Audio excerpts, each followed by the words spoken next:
तर भाऊनं तुम्ही म्हणत असाल यांच्याकडे काही दुसरं शर्ट नाही का? तर भाऊनं असं नाहीये, आमच्याकडे शर्ट आहे पण आम्हाला भगव्या रंगाशिवाय जमत नाही आणि एकदम फेवरेट आहे शर्ट. आत्ताच भाऊ निघाला होता गावाच्या वावराला पाणी भरायला. मग मी गायांचं काम आवरलं पुरं होताच लाईट पण गेली. मग भाऊ आला घरी, त्यानंतर लाईट आली होती.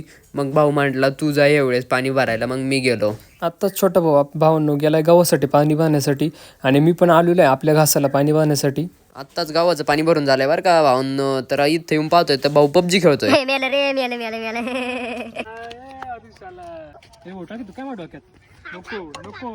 भावानी त्याच्या कानात काय सांगितलं कोणास ठाऊक, पण तो दगड घेऊनच माझ्या मागं लागला बरं का. हंता तर काय आलं नाही. मग भाऊ त्यांच्याबरोबर मस्ती करायला लागला.